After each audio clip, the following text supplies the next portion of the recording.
Hey there, everyone. It's Brad Gilbo with the BWG Realty Group here with your Q1 2025 market snapshot. Now, this is for the greater Los Angeles area and kind of broadly speaking, the trends that we're seeing here in Southern California. We're going to talk about days on market, median home price, sales volume, inventory, and some of the other things that are just frankly affecting the market in general, like credit, uncertainty in terms of the job market, a number of things. But let's get right into it.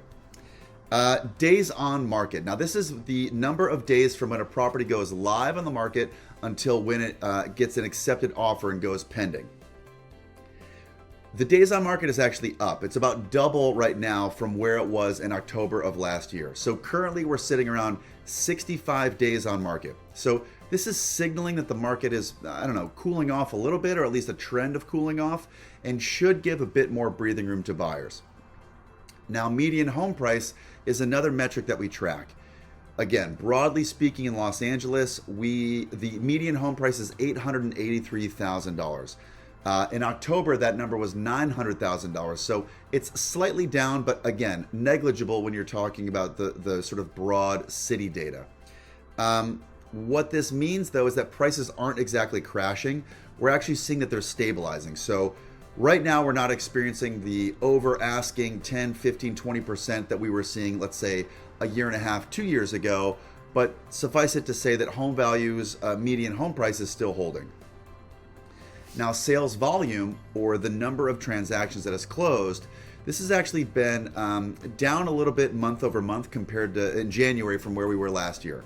So sales volume is down about 28%, but it's still on par with where we were last year. Now, compared to 2 years ago, we were about half of the sales volume, or the number of transactions closed, that we saw in 2023 in 2024. So it's been more of the same here at the beginning of 2025. The last thing that we're looking at here is inventory, or the number of available homes on the market. And inventory is climbing. So we're up about 30% from last year. So this is going to give buyers more choices and frankly more buying power.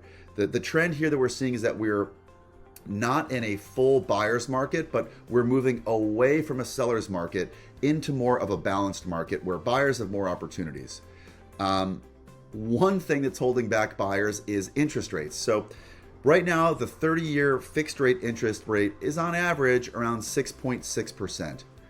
A year ago, that number could have been in the 7% or even low 7%, maybe high sixes. But the fact that we're at 6.6 means that things are moving in the right direction, meaning down for interest rates. But there's a lot that the Fed is waiting to determine in terms of inflation and the repercussions that happen from the tariffs that have been imposed by the administration.